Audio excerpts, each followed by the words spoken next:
Hello, and welcome to our final book discussion for the book by Eric Pepin, Igniting the Sixth Sense, last meeting.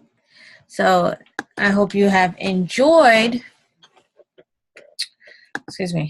I hope you have enjoyed the book discussion. Excuse me as I play with the slides. I'm trying to get it up here on our screen.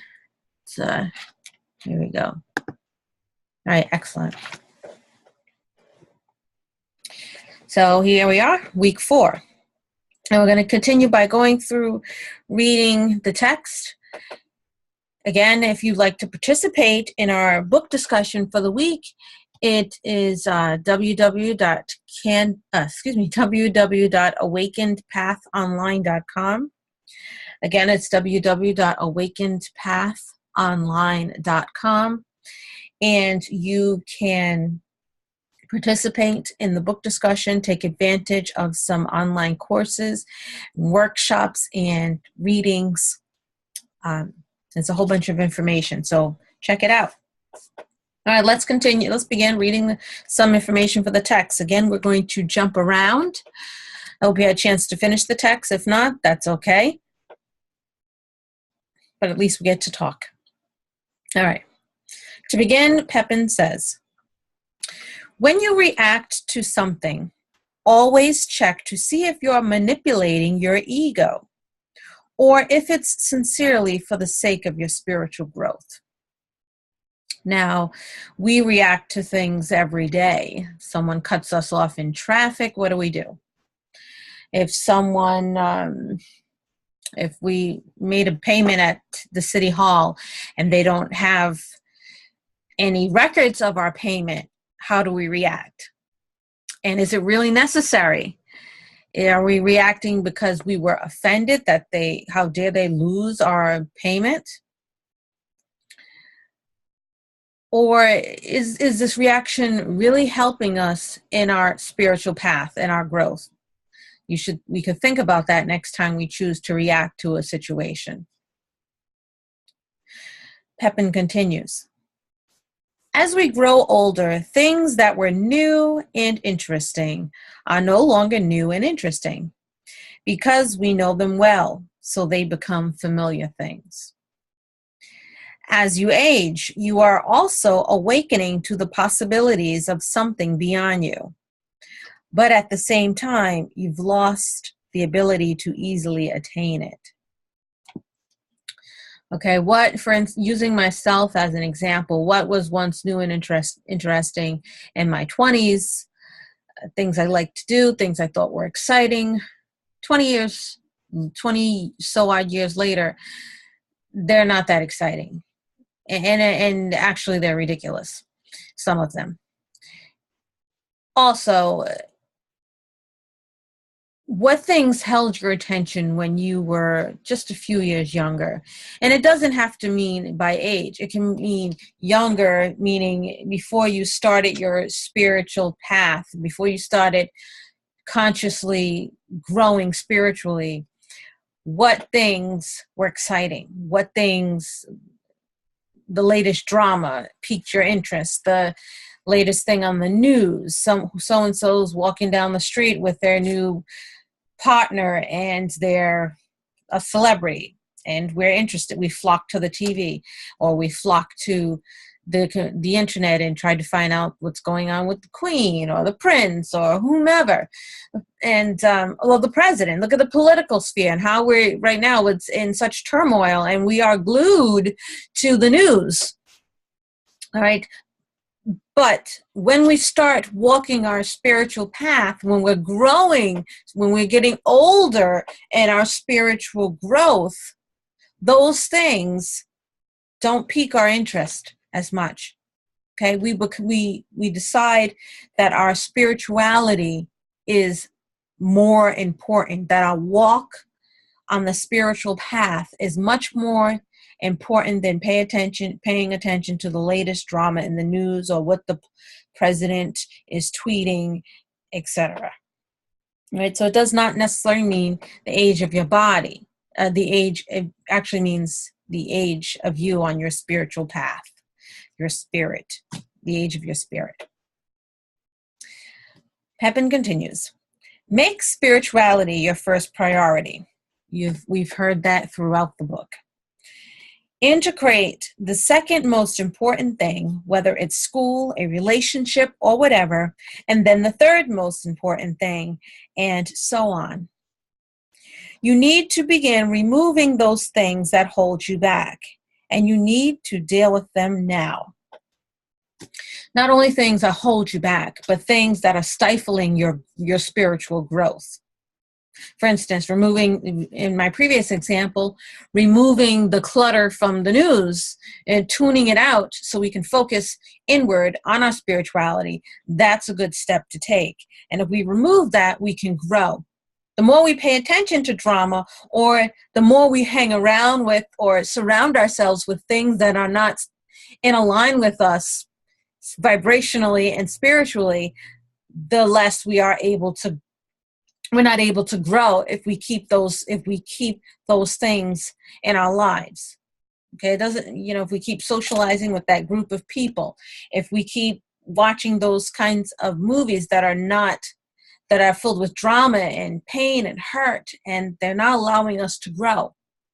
Our spirituality has to be a priority. Our spiritual path has to be a priority. Look, I'm a mom, I'm a wife, I do a lot of things, but my spirituality is number one. If I am not good spiritually, then I'm not doing a service. I'm not serving others. I'm not being able to be a good service to others, my family or anyone else, when I am not spiritually sound or walking on my path.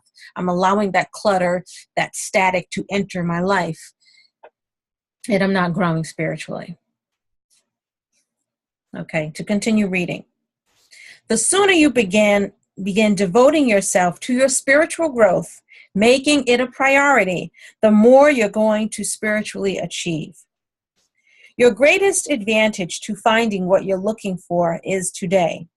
That's why it's important to keep your spirituality the number one goal in your life. That's that recurring message. If you learn anything from this text, remember that your spirituality comes first. Okay? People who live their life making someone else happy are usually the ones who have the highest risk of depression and suicide. Okay? So, again, we are not trying to make other people happy. We are trying to walk our spiritual path and serve and be in service to others by being able to help other people, by being able to project that love, that one love that we're all one and equal onto other people. And if we're not able to do that, then we're going to end up being pretty depressed people. And you can only hang out and have so many drinks at the bars with your friends before you start realizing, what the heck am I doing with my life? I'm not walking. I'm not fulfilling my spiritual needs, and I'm just becoming a consumer, and I'm really not doing the earth any good. Okay? So if that's anything that you can learn that in your spiritual path here, and take this message from the book. Remember, we've talked about ways of getting into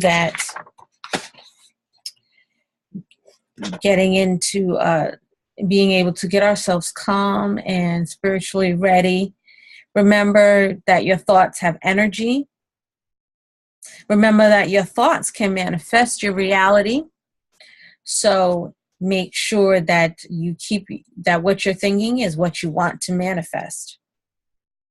And I'm going to go over quickly what we talked about during our first book discussion week. Remember, we need to reprogram our minds. If this all seems difficult. You're thinking, okay, I know I have to remove this from my life, not pay attention to this, and walk on my spiritual path. How on earth am I supposed to begin? You can start with what we go back to our book discussion week 1. And remember that we need to create positive manifestations. And that means we have to reprogram our minds by meditations and by, again, being mindful when you hang out with people who don't have the same goals as you do. You may be consumed by their state of consciousness. So you have to be sure that you're prepared and strong enough to avoid it. Avoid that negative energy. Avoid those who are not like-minded or vibrationally the same level as you. I mean, you can say hello. That's fine. You can say hello, what's going on, but don't allow them in to penetrate into your life and be consumed by them. Okay, try to keep them at a friendly distance if they are not vibrationally vibrationally aligned with you. Right, and be careful of the life suckers who use up a lot of your energy, and who are very, very needy, and you just can't help them. You just can't help them. So surround yourself with vibrationally high things, with good things. Avoid those horror movies, okay? And remember your positive affirmations. When you create an affirmation for positive things to happen in your life, you visualize objects and situations so you can manifest them. The first step on your spiritual path is reprogramming your mind. And go over what we went through and what we discussed in our previous weeks to keep that in your mind, so that you can walk your path and be a very good steward to Mother Earth, and also be in service to others. I hope you enjoyed the book Igniting the Sixth Sense by Eric Pepin. I'm going to leave you with a video, and as you know, I like Karen Drucker, and this one is I Am So Grateful, and I really hope you do enjoy it. I'm going to pull it up now so we can see it, and enjoy. Remember, for more information, visit me, www.awakenedpathonline.com. Thank you. Namaste. Have a beautiful day. Gratitude before me, gratitude behind me, gratitude to the left of me, gratitude to the right of me, gratitude above me, gratitude below me, gratitude within me, gratitude all around me. I'm so grateful. I'm so grateful. I'm so grateful. I'm so grateful. I'm so grateful. I'm so grateful.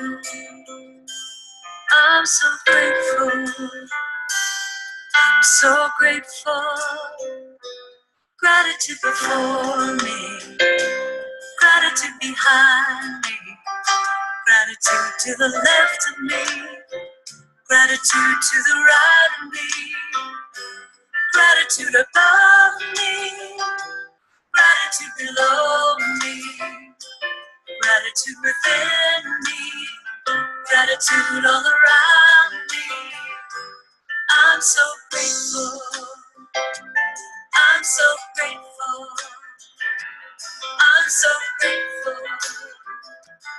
I'm so grateful. I'm so grateful. I'm so grateful. I'm so grateful. I'm so grateful. Gratitude before me, gratitude behind me, gratitude to the left of me, gratitude to the right of me, gratitude above me, gratitude below me, gratitude within me, gratitude all around me. I'm so grateful. I'm so grateful. I'm so grateful. I'm so grateful. I'm so grateful. I'm so grateful. I'm so grateful. I'm so grateful. I'm so grateful. I'm so grateful. I'm so grateful. I'm so grateful. I'm so grateful. Oh, so grateful. So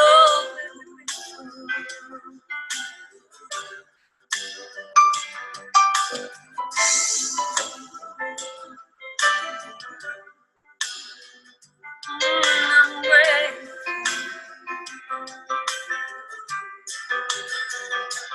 Gratitude before me, gratitude behind me, gratitude to the left of me, gratitude to the right of me, gratitude above me, gratitude below me, gratitude within me, gratitude all around.